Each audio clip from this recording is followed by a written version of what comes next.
दोस्तों, आज का हमारा टाइटल है वीडियो का चाइनीज रिएक्शन, यानी कि Chinese reaction to Gilgit Baltistan, जो इंडिया ने पाकिस्तान से क्लेम किया। जैसे इंडिया ने पाकिस्तान से कहा कि पीओके और गिलगिट बाल्टिस्तान को खाली कर दो, तो इंडियन सिक्योरिटी और डिफेंस एक्सपर्ट्स को ये एक्सपेक्टेशन थी, या वो एक्सपेक्ट कर रहे थे कि चाइना का इसके ऊपर जरूर रिएक्शन होगा। और पहले मैं बता दूं कि इंडिया पहले से ही तैयारी में है कई सालों से war on two fronts. War on two fronts की बात है कि चाइना और पाकिस्तान के साथ, दोनों के साथ इकट्ठी लड़ाई। अगर हम लड़ाई को तैयारी रखेंगे तो ही हम वॉर को अवॉइड कर सकते हैं। इंडिया के जो मिलिट्री स्ट्रेटेजिस्ट थे वो इसी चीज को सोच करके कि चाइना इसमें रिएक्शन करेगा, तो एक टॉप लेवल मिलिट्री डेलीगेशन को लेह लद्दाख भेजा गया, वहां की सिचुएशन देखने के लिए और वहां पे ये देखने के लिए कि वहां पे हमको क्या जरूरत है किन चीजों की। उसके बाद 5 मई 2020 को एक जब डेलीगेशन वहां विजिट कर रही थी, तो 2 चाइनीज हेलीकॉप्टर्स ऑफेंसिवली इंडिया की एलओसी की तरफ बढ़े। हमारी जो एयरफोर्स थी वो भी तैयार थी, और जैसे उन्होंने देखा कि चाइनीज हेलीकॉप्टर्स हमारे यहाँ पे इसकी तरफ बढ़ रहे हैं, जैसे वो रडार पे आए तो इन्होंने 2 सुकोई प्लेन्स को उनके हेलीकॉप्टर्स की तरफ भेज दिया कुछ ही सेकंड के अंदर। और ये जैसी जो प्लेन्स थे इंडियन हेलीकॉप्टर की तरफ बढ़े एलओसी पे, तो हेलीकॉप्टर्स ने अपनी डायरेक्शन चेंज कर ली और वापस चले गए। चाइना ने कभी भी ऐसा एक्सपेक्ट नहीं किया था कि इंडिया इस तरीके से अपना ऑफेंसिव ट्रीटमेंट लेगा या ऑफेंसिव पोस्चर अडॉप्ट करेगा, क्योंकि पहले इंडियन एयरफोर्स ने ऐसा कभी कोई काम नहीं किया और चाइनीज की एक्सपेक्टेशन भी नहीं थी। चाइनीज की एक्सपेक्टेशन तो डोकलाम के टाइम पे भी नहीं थी कि इंडिया उनके साथ स्टैंड करेगा। लेकिन कुछ सालों में इंडिया के जो डिफेंस प्लानर्स हैं और ये हमारी गवर्नमेंट है, उनकी एक पॉलिसी चेंज हो चुकी है। चाइना को अब हम ज्यादा टॉलरेट नहीं कर सकते। उसके साथ साथ 9 मई 2020 को चाइनीज पीएलए फोर्सेस सिक्किम के बॉर्डर में घुसी। लॉन्ग जगह है नुकाला के अंदर सिक्किम के पास, वहां पे पेट्रोलिंग करते हुए इंडियन टेरिटरी में घुस गए। पहले वो इस एरिया में कभी नहीं घुसे। तो इंडियन जो फोर्सेस थी वो रेडी थी, उन्होंने उनको कन्फ्रंट किया, उनके आपस में हीटेड आर्गुमेंट्स हुई, आर्गुमेंट्स के बाद धक्का मुक्की हुई और उसके बाद मुक्के घुसे चले। इसके बाद 7 चाइनीज सोल्जर्स इंजर्ड हुए और 4 इंडियन सोल्जर्स को भी माइनर इंजरीज आई।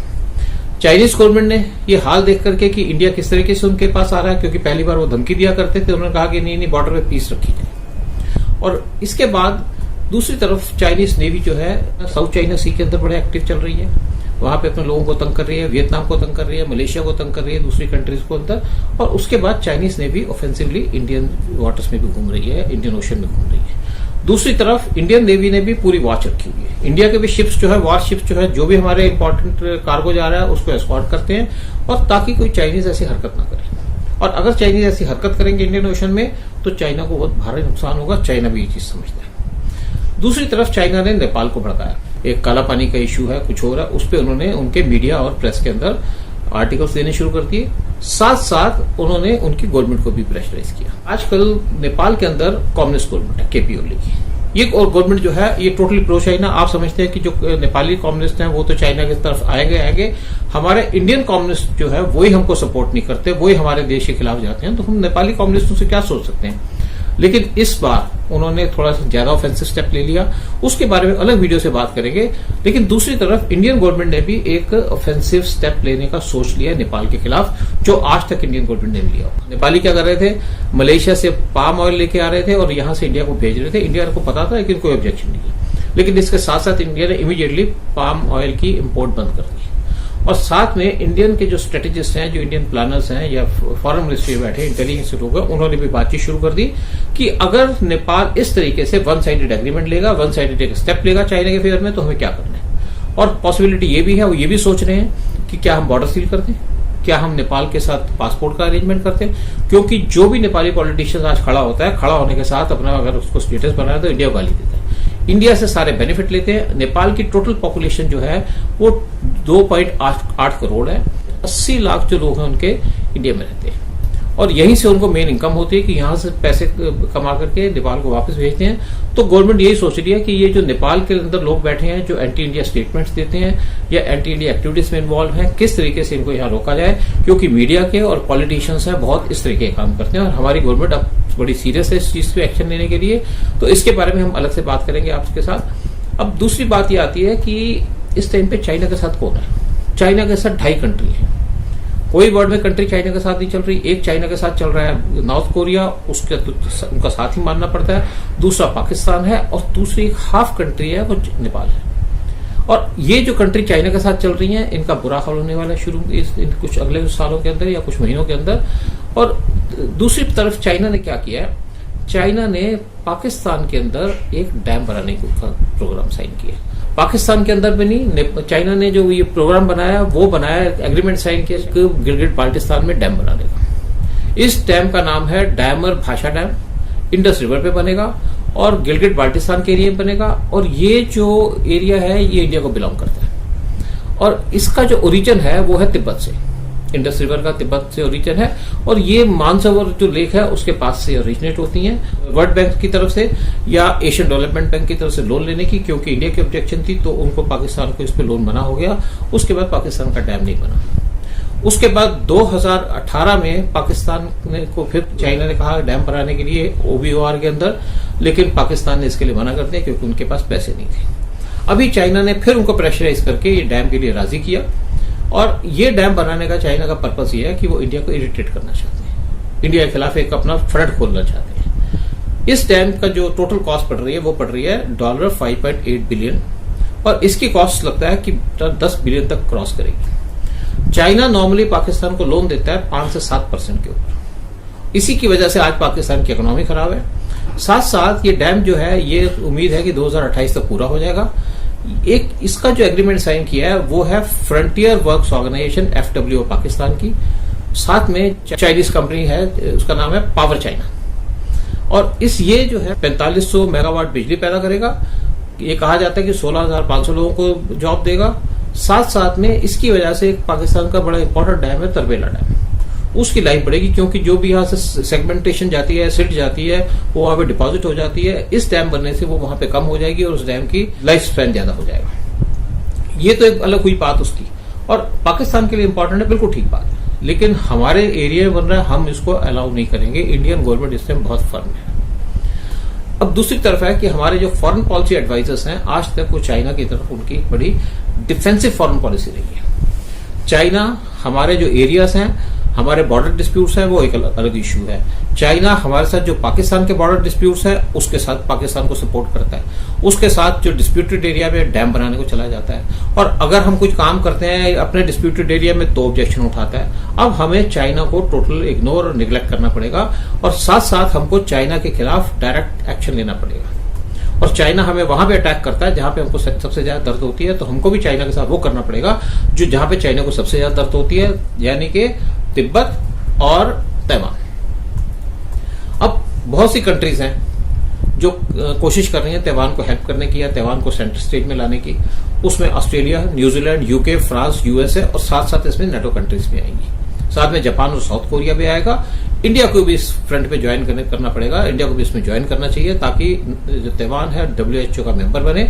और साथ में इंडिया को स्टेप और आगे चलना पड़ेगा कि तैवान के साथ डिप्लोमेटिक रिलेशंस मेंटेन करने की। चाइना के साथ जो पॉलिसी है वो वन चाइना पॉलिसी है, चाइना ने की हुई है, आज हम मानते हैं। लेकिन जो हमारी पॉलिसी है वो चाइना नहीं मानता, तो हमें भी चाइना की पॉलिसी नहीं माननी चाहिए और चाइना को टोटली इग्नोर करना चाहिए। वैसे भी आप देख रहे हैं कि वर्ल्ड पहले से तैयार कर रहा है कि चाइना के खिलाफ एक्शन लेने के लिए, तो हमें भी इस चीज में तैयार होना चाहिए और हमारे को एक डिप्लोमेटिकली और ज्यादा ऑफेंसिव होना पड़ेगा। चाहे हम देखिए मलेशिया के ऊपर अग्रेसिव हुए, जब मलेशिया ने कुछ कश्मीर के ऊपर बोला, टर्की से अग्रेसिव हुए, साथ साथ अब हमें चाइना के साथ भी डायरेक्टली कन्फ्रंट करना पड़ेगा। अब हमारे एक दोस्त हैं सी वांगचुक, मेरे कोलीग थे, और उनकी जो लास्ट असाइनमेंट रही थी वो थी DC ले, वहां पे रहे और वहीं पे सेटल्ड। उन्होंने मेरे से एक क्वेश्चन पूछा। उन्होंने कहा कि भाई आप हमें बताइए कि हमारी आर्मी की क्या तैयारी है। वो जानते हैं सारा कुछ, ऐसी बात नहीं है, लेकिन वो कहते हैं कि मैं उनको बताऊं, क्योंकि वहां पे बहुत से लोग हैं लेह के अंदर जो मेरे वीडियोस देखते हैं और वो ये चाहते हैं कि इंडिया की क्या पोजीशन है, क्योंकि उनको डर लगा रहा था कि चाइना अटैक कर देगा या ये कर देगा। क्योंकि 62 का वार भी देखा कुछ लोगों ने कि हमारे पास सिस्टम कुछ नहीं था, हमारे पास एक टैंक होता था। तो इस वजह से मैं ये बताना चाहता हूं कि हम बेसिक शॉर्ट में कि क्या तैयारी है। हमारे लेह लद्दाख बॉर्डर के ऊपर 40,000 सोल्जर्स वहां पे रेगुलरली डिप्लॉयड है, 40,000 सोल्जर्स है, और वहां पे हमारी बड़ी कंटोनमेंट बनी हुई है। साथ में हमारे लेह लद्दाख के ऊपर बॉर्डर पे 400 टैंक रेडी कंडीशन में है। ये टैंक्स जो है इनको रोज सुबह इनको ऑन किया जाता है, इनको वार्म अप किया जाता है, क्योंकि वहां की जो टेम्परेचर है बहुत माइनस होती है। अभी कुछ दिन पहले वहां की जो टेम्परेचर थी -1 और -4 की रेंज में थी। तो वहां पे इनको रेडी कंडीशन में रखा जाता है, ऑपरेशन कंडीशन में रखा जाता है, ताकि कोई ऐसी सिचुएशन हो तो ये हम इमीडिएटली इनको डिप्लॉय कर सके, यूज कर सके।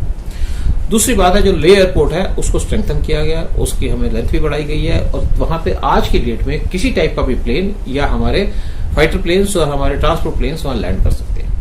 पहले टाइम में जब 70s, 80s, 90s के अंदर या इवन 2000 उसके टाइम में अगर हमारा कोई डिफेंस का प्लेन वहां लैंड करता था ले पे, तो चाइनीज आर्मी आगे आ जाती थी। आज की वो पोजीशन नहीं है। साथ साथ हमने क्या किया है, लद्दाख के बॉर्डर पे 3 ALG बनाई है। ALG मतलब एडवांस लैंडिंग ग्राउंड्स। एक ALG बनी है दौलताबाग OLD, जिसको DBO कहते हैं, दूसरा है फुकचे और तीसरा है न्योमा। ये जो एरियाज हैं ये कुछ ही किलोमीटर बॉर्डर से हैं, चाइनीज बॉर्डर से कुछ किलोमीटर की दूरी पे हैं, और यहाँ पे ट्रांसपोर्ट प्लेन लैंड कर सकते हैं, यहाँ पे हमारे फाइटर प्लेन लैंड कर सकते हैं और टेक ऑफ भी कर सकते हैं, और साथ में वहां पे ब्रह्मोस मिसाइल लगाई गई है। इनकी वजह से हमारी जो उस एरिया की सिक्योरिटी है बहुत अच्छी हो चुकी है। लेह लद्दाख में बहुत बर्फ गिरती है, जिसकी वजह से वहां का जो रास्ता है 4 महीने के लिए टोटली बंद हो जाता है, और इसको प्रॉपर करने के लिए इंडिया वहां पे रोड्स और टनल्स बना रहा है, रेलवे लाइन भी बना रहा है। एक टनल बन रही है अटल टनल, जिसका नाम अटल टनल है। ये 8.8 किलोमीटर लंबी है, और इस अटल टनल का नाम रखा गया पुराने हमारे प्राइम मिनिस्टर अटल बिहारी वाजपेयी के नाम पे।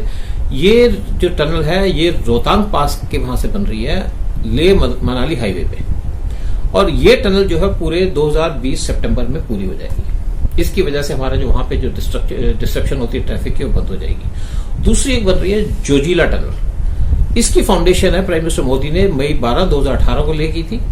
इस टनल की कॉस्ट है 6,809 करोड़, और ये टनल की लंबाई है 14.2 किलोमीटर। ये टनल जो है, ये प्रोजेक्ट जो है 2026 में पूरा हो जाएगा। ये टनल जो है एशिया की लार्जेस्ट टनल है, बाई डायरेक्शनल अंडरग्राउंड टनल बनेगी, और जिसका 400 मीटर बनेगी जोजिला के वहां का जो रोड जाता है उसके नीचे। जोजिला जो है ये श्रीनगर, द्रास, कारगिल, लेह हाईवे पे है। इसकी वजह से जो कारगिल और सियाचिन को भी प्रॉपर सप्लाईज मिल सकेंगी किसी भी कंडीशन के अंदर, किसी वेदर में। एक जेड मोर करके है टनल, ये भी बड़ी क्रूशियल है। ये 6.5 किलोमीटर लंबी है, और ये श्रीनगर लेह हाईवे के ऊपर ये कनेक्टिविटी देगी लेह को सारे रेस्ट ऑफ इंडिया के साथ। ये इसकी जो कनेक्टिविटी है जोजिला टनल के साथ होगी, और जिसकी वजह से वहां जो 20 किलोमीटर का रास्ता उसको भी अच्छा किया जा रहा है, ओवरऑल किया जा रहा है। एक रेलवे लाइन बनाई जा रही है, बिलासपुर मनाली लेह रेलवे लाइन। इसकी लेंथ 498 किलोमीटर है, और ये बिलासपुर हिमाचल प्रदेश से लेह को कनेक्ट करेगी। इसकी जो टोटल कॉस्ट आ रही है वो है 83,360 करोड़। इसकी जो हाइट रहेगी, मैक्सिमम हाइट पे जो जाएगी वो जाएगी 5,360 मीटर अबव सी लेवल, और इसकी वजह से जो आर्मी और टूरिज्म की बड़ी मदद मिलेगी, रेगुलर सप्लाई मिल सकेगी, क्योंकि वहां पे ऑक्सीजन बहुत कम होती है लेह लद्दाख में। तो इसकी वजह से इस ट्रेन के अंदर ऑक्सीजन मास्क भी लगाए जाएंगे, ताकि यहाँ पे यात्रियों को मुश्किल न हो सके, और ये ट्रेन जो है 2026 तक पूरी हो जाएगी। तो ये हमारा काम चल रहा है वहां पे अपने प्रोवाइड करने का, हमारे को इंफ्रास्ट्रक्चर तैयार करने का, या हमारी कनेक्टिविटी लेके रेगुलर करने का। साथ साथ हमारी पूरी तैयारी है वहां पे, और अगर चाइना किसी भी तरीके से कोई मिस एडवेंचर शो करता है तो चाइना को मुक्की खानी पड़ेगी। ये 1962 नहीं है, 1962 नहीं है, ये चाइना याद रखे। Thank you very much.